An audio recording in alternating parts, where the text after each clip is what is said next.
Hello, everybody. Hope you're doing well. So, yep, I wanted to go over my sub 330 marathon training plan and any questions that folks might have, and any questions that folks might have on a half mile and middle distance training, half mile, mile, so on, so forth, so forth. So, Joshua Beamer, it's happening right now. Yes, sir. It's on if you're still here. And if anybody else comes on, let me know so I could say hi. Let me know where you're from. And if anybody has seen the videos, especially the middle distance stuff now, we're in the middle of track season right now, or early track season. So they're probably more applicable right now. But I definitely want to do, a lot of questions on my marathon training program. So I wanted to be sure that I answered that as well. And I'm doing a series of sub 4 hours, sub 330. Next up is sub 3 hours, and then I'm going to go sub 230 as well. So if you're not subscribed to this channel, make sure you sub to the channel if you have any questions. And if you want direct access to a coach, you have it here. blackbeltrunningcoach@gmail.com is my email. I'm happy to answer questions on any video I put out. So I'm here to help. So Joshua Beamer, how are you, my man? How are you? If you have any questions, let me know. And I've been having a lot of active dialogue with some coaches, and especially with Joshua Beamer. Thanks so much for being a subscriber and your support. It means the world. I appreciate you. If you have any questions at all, I'm here to answer. I'm happy to answer. And let me know what you're thinking of doing. Let me know what kind of hear more for 800 mile. Okay, 800 mile workout info. Okay. Let me know what your thoughts are. Did you take a look at my recent, workouts to help you run an 800 PR, workouts to help you run a mile PR? If you had any questions on that, I'm happy to answer those as well. These are workouts that I've used with athletes with a lot of success, early season, mid season, late season, and I'm happy to cover any of this stuff. So have you seen those workouts? Have you used them, Joshua? If you have any questions at all, does it all make sense to you? That's the other question I always like to ask folks. So I want to make sure that the workouts make sense. So sometimes R this, J this. Sometimes people get confused with the writing and stuff. Your ninth grade daughter. Ah, okay. Is she in ninth grade now? I thought she was in eighth grade. All right. Yeah. Well, and again, okay. Whatever your questions are, I'm here to answer. She's a freshman now. And she got down to, what did she get? Under 520 for the mile, right? Closer to 510, if I remember correctly. 510 for the mile or something like that, right? So well done. Whatever you're doing with her is clearly working, so keep up the good work. But I'm here to help answer any questions that you might have. I want to make sure that I'm bringing value to you and her program. 216 for the 800. Is that 510? Is that 510 or 5 minutes? Either way, impressive for an eighth grader. Impressive for an eighth grader. Now, you're going to peak her in mid-May. Okay. I mean, now's a good time to do some stuff at when should be shooting for 510. Well, so have you run any track races yet this season? I know we're still early in the track season, but have you run any track races yet? Just one question. And real workouts? Well, it really depends. I mean, how often do you plan on racing her is the question. And then you can build the training around how often you want to race her. So no races yet. Okay. So right now is a good time to be, incorporating building a little bit of tempo, running 1842 in late November 5K. Okay. Cross country. That's pretty solid for a ninth grader. That's pretty good stuff. I don't know what you've been doing so far this early season, but it's a good time to incorporate a little threshold running and tempo running. You can even do a cycle of VO2 max stuff, which is essentially 5K pace one day, 3K pace another day and then you can deal it with 800 meter type workouts and mile workouts as well. So Tuesday hill workouts and Friday track work. So if you want to keep that consistent pattern, usually tempo threshold fries. Okay. Well, You can cycle it. I mean, the winter track and indoor track is the longest season. So you could do your hills on Tuesday and you can do tempo one Friday. And then the following week, you do a threshold of Friday. And then the week after that, you could do 5K pace work on Friday. The week after that, 3K pace work on Friday. And the week after that, mile 800 pace. And you can complement that with your hills. That way you have a consistent pattern of 2 workouts per week. You're hitting all the systems, and then you can go back and repeat that cycle again over the next 5 weeks, and you've addressed all systems too. And she's getting aerobic stuff. She's getting VO2 max training. She's getting middle distance training. So Wednesday, mid, long run, okay. And if you're not racing Saturday, Saturday is a good day to run a long run. And can you explain between tempo and threshold? So there's a couple different things. Okay, you have your anaerobic threshold and aerobic threshold. Okay, anaerobic threshold is more applicable to high school students because it's essentially a comfortable pace or comfortably hard running at half marathon pace, which is whatever she runs for the mile, you calculate the paces accordingly. And it's 20 to 25 minutes. She's building towards that over time at half marathon pace. Okay. And which is essentially 10 to 15 seconds per mile slower than 10K pace. Okay. And threshold is essentially interrupted or comfortably hard running. It's a little bit of version. It's a little bit faster than tempo running, but with short recoveries. So they're both aerobic in nature. Okay, they're both non-invasive. They're easy to recover from than the hard pace workouts, but they're very important complements to what you're trying to build with her. Especially if she's a middle distance runner, she runs a lot of half miles and miles. It's a good time to get used to tempo running and threshold running. So, and essentially, you've been working starting at 10K pace and working down the mile pace, but shorter distances out. There's a lot of things you can do, and I'll give you an example. Okay, let's just say I'm gonna write this down for you. So Tuesday, and let's just say Hills Friday, um, tempo run. And how have you done tempo running or anything yet, Joshua? Is my question. Has she done any of that type of stuff yet? Like a comfortably, continuously hard running, like 12, 15 minutes or anything like that? I'll give you I can give you an idea on how to build towards 20 minutes of tempo running. And if she can get to the point where she can do 20 minutes of tempo, even if it's at 6 minute pace or whatever it might be appropriately per fitness, that's a good, important component to her training. So let me know, has she done any tempo running? 2K tempo. I mean, 2K at 10K pace. 1600 mile to 1200. All right. Well, I mean, that's good. That's quite a bit of volume too, Joshua. It's quite a bit of volume. What type of I had 2 questions. All about 140 miles standing recovery. So if you can get to the point where she can do active recovery, that's a good thing because it'll help keep the heart rate keep the heart rate elevated and to make it easy to transition into the next rep. Just a suggestion, but it's up to you to do what you feel is appropriate as a coach. But have you done any tempo run type of stuff, like continuously hard running?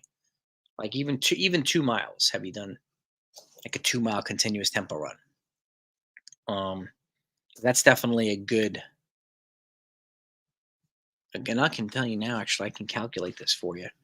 If you want her to run 5:10, not since cross country, okay. So I would encourage you to get back to that because it's just as important in track as it is in cross country. Okay, it's you balance it differently. Okay, and let me tell you right now, I'm going to calculate this right now for you. So give me 1 second. Select distance. I'm going to use a mile, and I'm going to plug in 5:10. All right. Okay. So equivalent half marathon pace is 6:13 per mile. So if you can do a 6:20 per mile pace, but on the trail, okay. 4 miles of tempo. Okay. Well, so now if you can get to the point where you can do so the appropriate tempo pace for a 5:10 mile is about 6:12 to 6:13 per mile. So what you can do right now is 2 times a mile with a 2 minute recovery.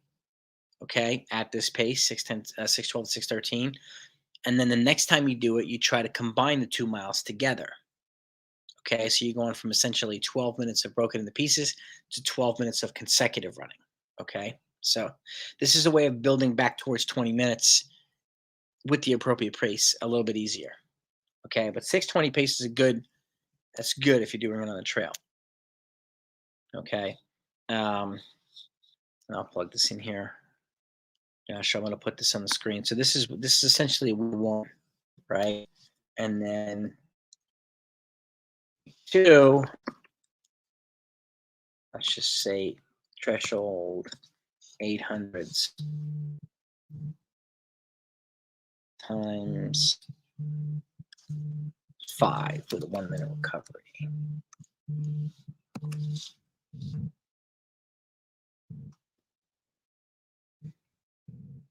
I think this will be week 2.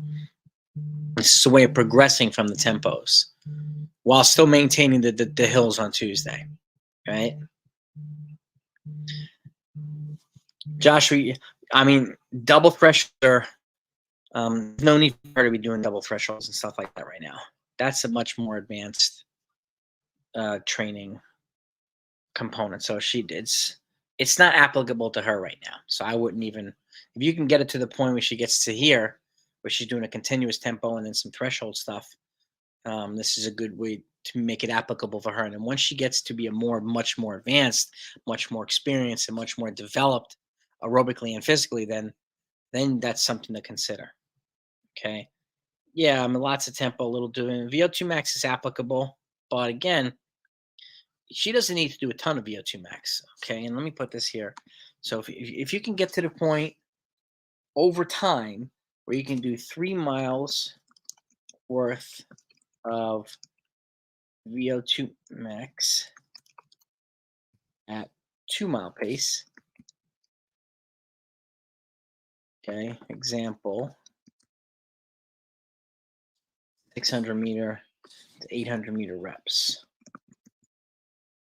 All right.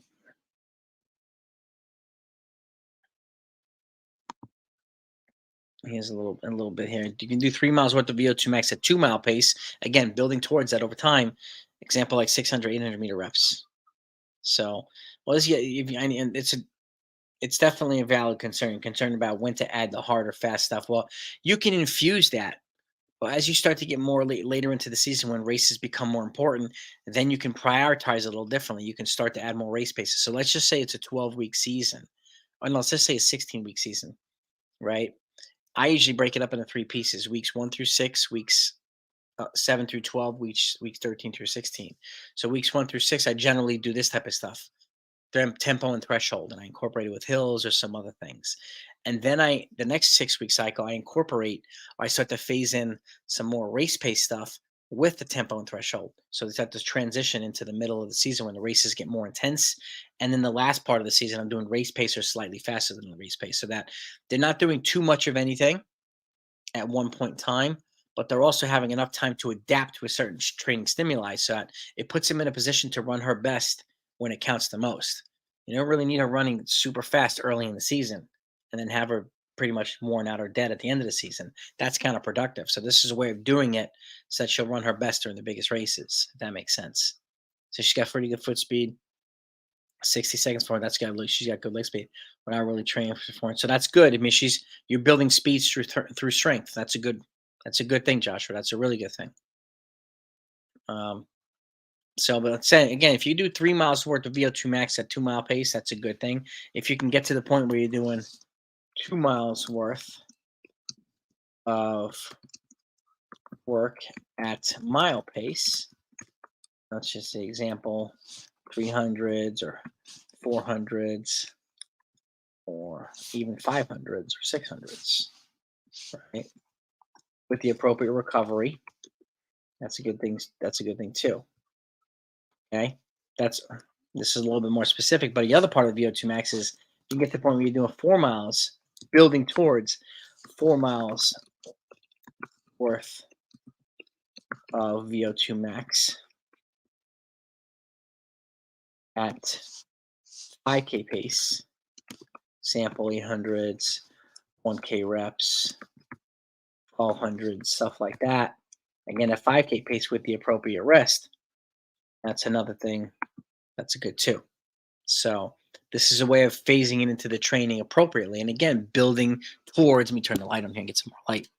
Building towards what you need to build towards. Okay. Since she's a freshman, you don't need to get her up to the point that's 4 miles just yet. But that's something to build towards through her years in high school. Right. So she's 5'11, 155. Okay. She's a little taller. The volume seems to help manage her race weight. What kind of volume do you have, Joshua? Is the question. What kind of volume do you have for averaging per week?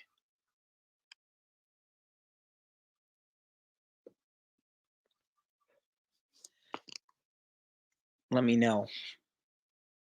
Um, 50 miles a week, that's a pretty significant volume for a ninth grader. So I would be careful there. Really emphasize easy. Okay. I would still be careful. I mean, personally, I'd probably cut her back to 35 or at max, no more than 40 at this point.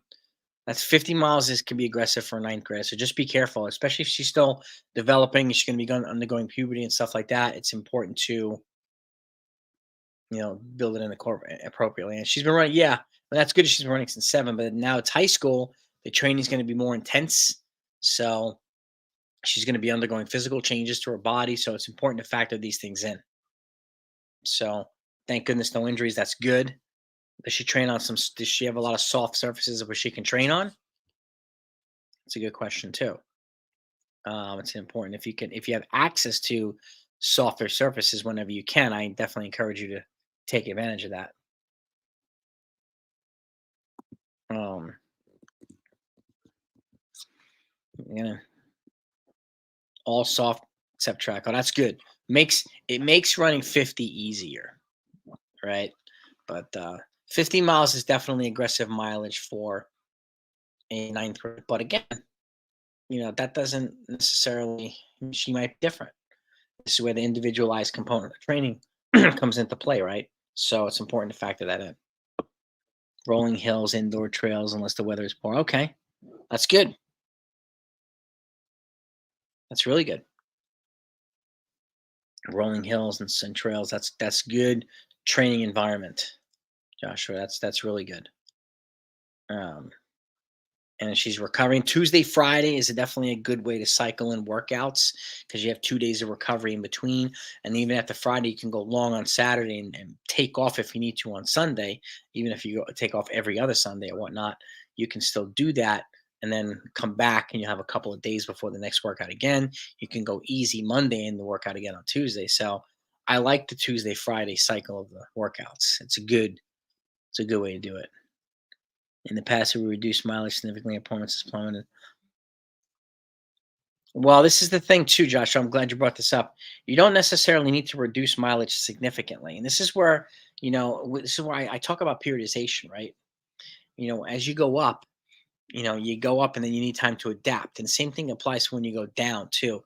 Some people I notice they'll go from, let's just say they run 60, and then they go 50, 40, 30, and they drop the miles each week, and they never give a time. They never give their bodies or their athletes' bodies time to adjust to it. So if you make any change, whether you go up or down, I stay there for a couple weeks and let her adapt to it, and then you could add some things into the training. So Sunday or always. So she's running 60. She's running 50 miles a week in 6 days. All right, so that's about 8 miles a day. So how long is her long run, Joshua? This is good insight because I'm definitely interested in what her training actually looks like.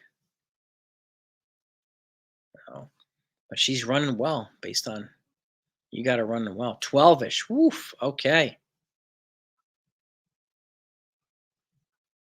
Is she the top freshman on her team? She loves the long run. That's good. That's good. That's good. Is she the top freshman on her team? Yes. Okay. Does she train by herself or does she train with boys?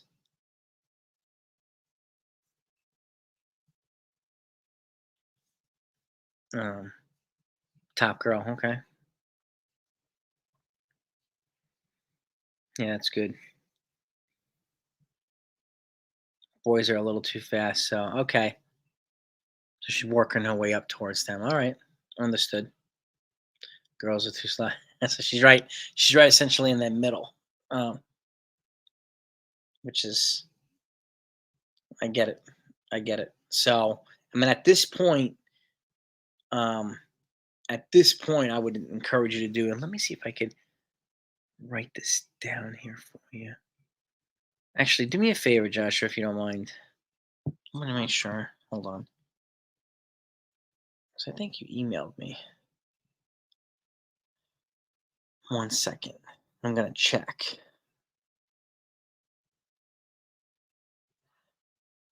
I want to make sure. And if I do, okay, I have your email here. I'm gonna send you an email today, a little bit later on today, to give you an idea of what I'm talking about when I say like a 6 week training cycle or something like that that she might be able to take advantage of in a way that you feel is most appropriate. And if you want to use it, you can use it.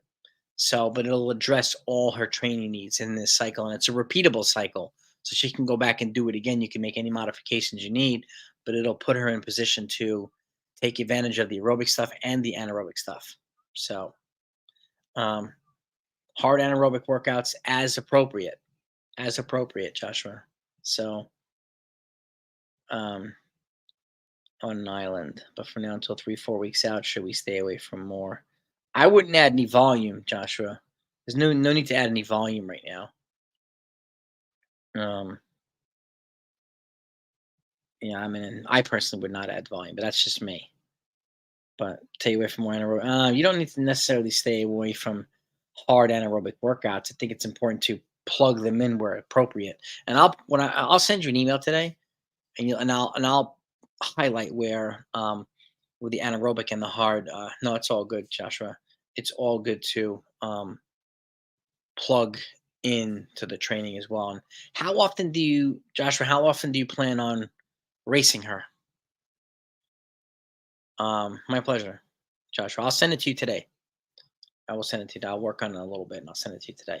So, um, how often do you, and if you wouldn't mind, like if you wouldn't mind responding to my email, just to let me know how often you plan on racing her, and if you have an idea when these races are, then I can help plug in the training accordingly so that it fits in with the races, so that she can recover.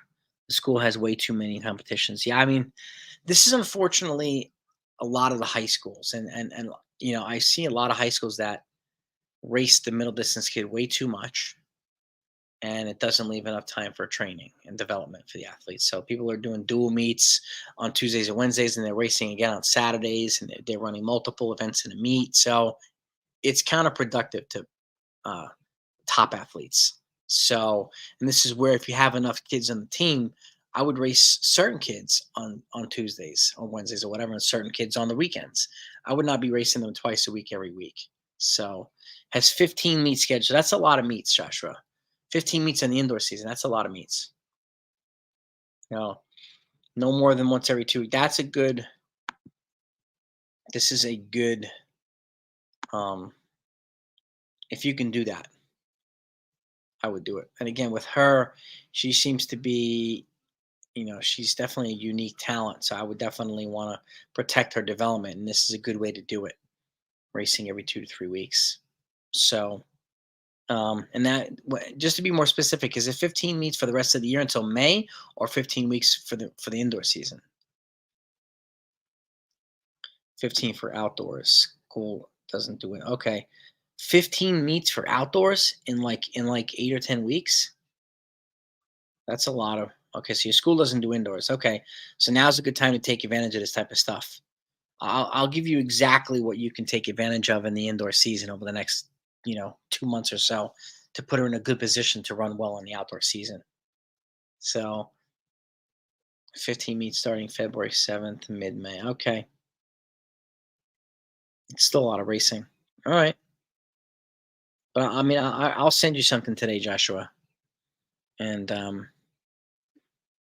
give you some insight and let me know, give me your feedback on what I'm sending you as well. I definitely want to protect her because it's my pleasure, Joshua. And this is why I wanted to do this type of channel because not everybody has access to a coach, especially to answer questions for all the videos and have live dialogue so that if you have a question and I answer it, it might spur another question. I don't want you to have to wait 5 days for me to answer a question. That's why I want to do more live streams so that if you have more questions, you can continue to ask more questions. You know what I mean? So it's my pleasure to help, Joshua. It really is my pleasure. I mean, I was wondering how she was doing, so even told my wife about it. So you're frustrated with her school coaching. To be honest, okay, it's tough. I mean, it really is tough. And again, like athletes like her, whether it's boys or girls, you know, you've got to respect their abilities, and you've got to prioritize their development over league meet points.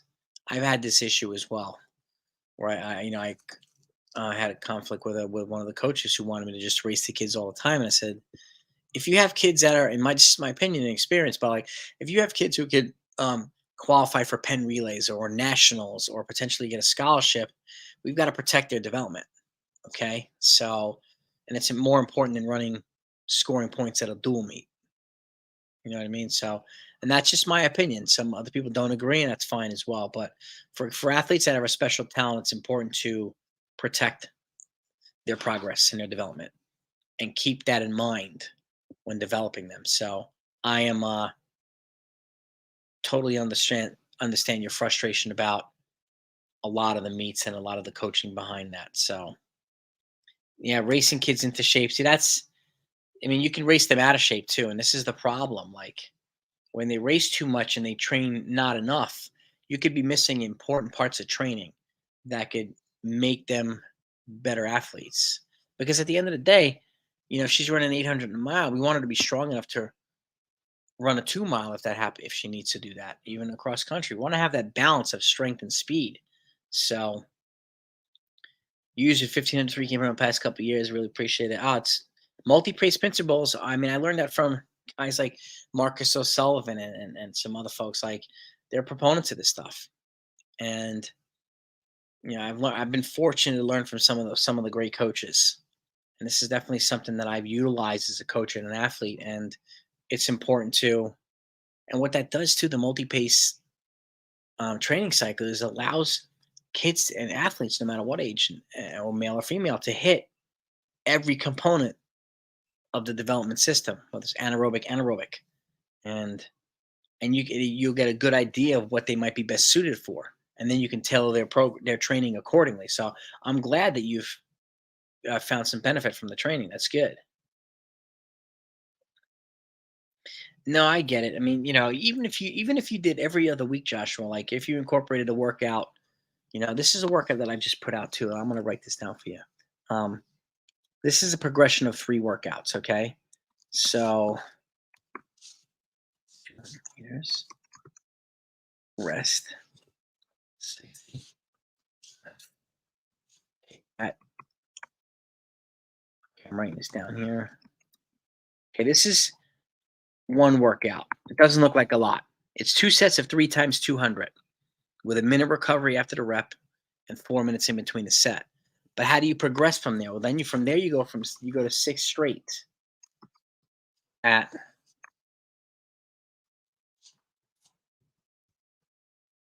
you go to 6 straight 200s at 800-meter pace. There's a lot of different ways you can show progress, right? You can increase volume. You can run a workout, the same workout faster. You can cut recovery. So there's a lot of different ways to do it. But this is a way of building into a workout where because a lot of times some folks are like, well, my college athletes can do it this at the high level. Some of the books that are out there saying, well, this is what my top athletes do. Well, how do your top athletes build towards this stuff over time? So this is why I think it's important to do this type of stuff. The next one here. Okay, 2 sets. Now you're building towards next workout, which is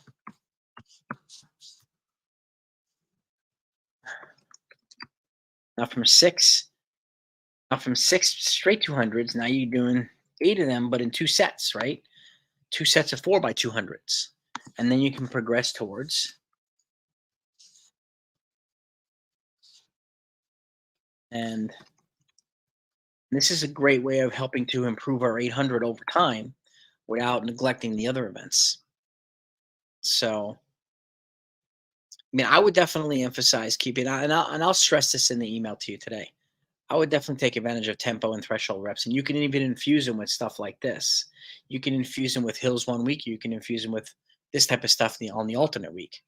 That way, because the hills act as good speed development, they act as good strength work, and this type of stuff act as good speed development too.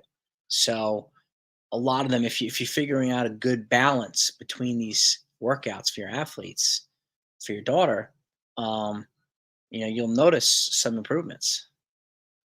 You'll definitely notice improvement. It's also a great way of keeping her healthy without overdoing it, right? Because if the volume is high, this is probably a more appropriate workout volume for the type of mileage that she's running. Because you don't need to not everything needs to be high volume, high intensity all the time. Okay, and this is a good 800-meter specificity here. And you can do the same thing with a mile. Like you can do again. Here's for the mile. Okay.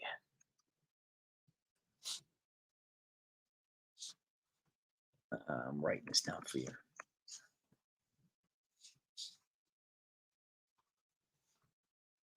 Now you can do 2 sets of 2 by 300 with a 60-second recovery, 4 minutes in between sweat, at a mile pace. And then from there, you go to 4 times 300 meters, right? Doesn't sound like a lot, but you're building into something more significant. Remember that. And then from there, you can do 2 sets of 3 by 300. Rest 60, rest 4. Now you're over. Remember, I said if you can get to the point where you can do almost upwards of 2 miles worth of volume at mile pace, well, this is how you can build into it over time. Okay. And then from here, now you can go to 6 times 300, right? Rest 60 at mile pace. And now you've got 6 times. You have 1,800 meters worth of running at mile pace, and 300s are a good workout to do. When you have a short recovery like a minute, it puts them in a position to get good mile pace work on. Then you can even build down to that. You can do 2 sets of 4 with the same recovery and then build towards 8 times 300 at mile pace over. And this is over time. So that's a great way of progressing with 300s. And then once you do that, once you feel like you're strong enough, you can bump it up to 400s. So yeah. Well, Joshua, that's why you mean don't. That's why I encourage you to ask me questions, and I'm more than happy to explain in a lot of different ways, or in a way that helps you digest. Because this is the other thing too. Communicating the message for A, B, and C doesn't necessarily apply to people with E and F. Sometimes they learn differently. Sometimes you learn differently. Sometimes I learn differently, and that's okay. So how do you make the information applicable to you and your daughter, right? So, but you're here and you are learning, and I'm hoping you're finding value in this type of stuff. And again, don't hesitate to ask me questions. Really, don't hesitate to ask me questions. So you can email me anytime you want. If you want me to, like I said, if you want me to do a live stream yard, you want to get on here live just with you and me, or you, me, and your daughter, we could talk about our training if you want, just the three of us. I'm happy to do that as well. So that's why, yeah, I know I get it. The full programs takes a lot of the guesswork. No, you're right about that.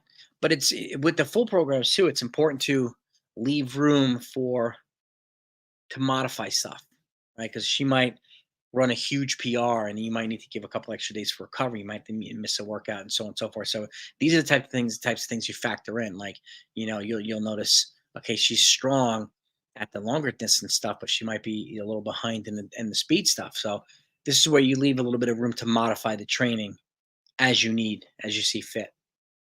That makes sense, Joshua. But yeah, having a full program in front of you is a good thing.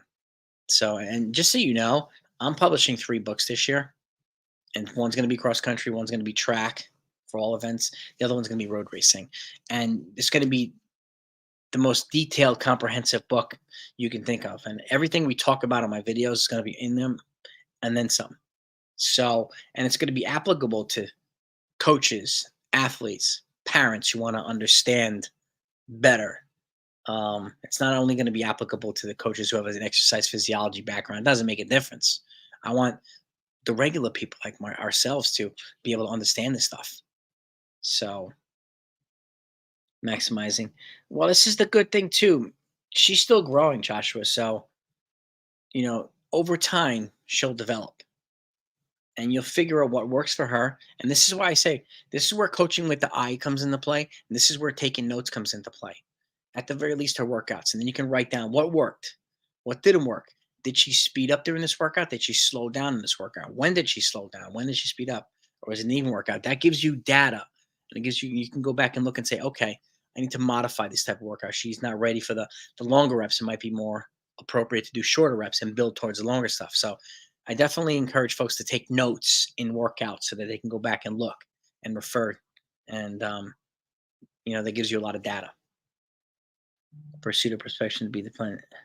No, I get you, Joshua. And again, you want the best for your daughter. Ca- Can't blame a dad for that. I'm a dad. I've got 3 daughters myself, so I want the best for them. You know what I mean? Coach told me to overtrain. Well, I think this, I don't know how exactly you're training her, but again, she's used to it. But like, I would scale her back personally towards 35 to 40 miles per week, but infuse a little bit more quality within there. But so, I mean, if 50 works, then, and it doesn't necessarily mean go 60 as a sophomore, 70 as a junior, 80 as a senior, because hardly any high school athletes do it. But again, this is where it could be an individual basis. So, and if she's been running for that long, she might be a little bit of a different breed of athlete. So it's something that definitely consider and look at. But I mean, why? But I see. I don't understand when coaches say that you're overtraining her. If they plan on racing her that often, then that's I think that's counterproductive in itself. So I like to take a more methodical, conservative approach, and I build into it, whether it be more volume, whether it be more intense, and I build into it over time. And because it's easier to add to training than it is to have to scale back because somebody's hurt or sick. So I want them to keep progressing, whether they're high school or college. So, but you do what you feel is appropriate. But again, like I'm happy to give you my feedback anytime you want. Um, it's also, I mean, like I'm not used to ninth graders running 50 miles. Like I do about 30 to 35 miles a week for my ninth graders, even boys. But again, you have individual cases where some kids might be able to handle more. And if you have soft surfaces, it's a little bit different. So building her for the 7, 8 years. So over time, she's got a lot more running background than most kids have, Joshua. So it's got to be factored in too. So it's my pleasure. I'm happy to help, Joshua. I really am. And I'm happy to hear that that you found some value in the training and that she's benefited from it. I'm very happy to hear it. So, but I mean, don't hesitate to reach out to me, and I'm more than happy to help you. You know, tinker with her training if you want me to, and so on and so forth. So it's I love doing that stuff. The hardest stuff that beats her up and much. Yeah, I mean, this is where it's got to come in doses. I think the hardest stuff. You know, when to do it. Are you building up? That's why I like to use a cake analogy. Have you built up enough cake so that you can maximize by putting the frosting on there? Have you done enough of that prerequisite stuff for her to maximize the hard stuff? Because that's a key too. And I was just talking with a college coach yesterday about this type of stuff, like for 3K and 5K runners. Even for 10K, like for those folks, they'll even step down every 2 to 3 weeks and do just a hard something at mile 3K pace, which acts as speed development for the longer races. But it gives them an anaerobic feel to their training as well, because that needs to be a complementary piece to the longer stuff too. Just why like the tempo runs and the threshold stuff is a good complement to middle distance runners run the half mile and the mile. So that's where that multi pace training program comes into play. You're addressing aerobic and the anaerobic systems appropriately, and you're doing it in the right, you're incorporating the appropriate volume and the timing of it. So all of those matter. And again, this takes, I mean, this is like the science of coaching. So, And again, it's tough when you're in high school because not only they're kids, they're growing up, they're in school, could be doing activities and hobbies and blah blah blah. But then if you're factoring in training to them, you want to make sure that they're able to live their lives, have a social life, and still be able to run and do what they need to do. And it's not the easiest thing in the world. It really isn't. So, but I appreciate that, Joshua. Thank you. Again, I'm going to keep putting out new content. And if you want to do a live session on here with me, I'm happy to do it. Happy to talk to you guys. So just talk to you, and we can even put something down on paper if you want. But be on the lookout today for an email. I'm going to put some insights and some feedback. And again, it's up to you to decide if you want to use it when you want to use it. But I'm still happy to do that. I definitely want to help in any way that I can. So I want her to run well, and I want her to stay healthy. So, and I want dads to stay sane. So I totally can relate to that too. So, but I will wrap this up if you don't have any other questions. I'm glad you came on. I'm glad I was able to answer some questions for you. And yeah, I mean, be on the lookout today, Joshua, for the email. So, anybody else in here before I wrap it up? Anybody have anybody say we got a couple people in here? Does anybody else have any questions? I've been talking to Joshua for a little while now because he's got a daughter that's running extremely well, and we want to make sure that they were helping her continue on that path. So, all right, Joshua, it's my pleasure. All right, if anybody else have any questions, I will wrap this up. Thank you so much for joining, everybody. Have a great day. Have a great season, and I will talk to you all next time.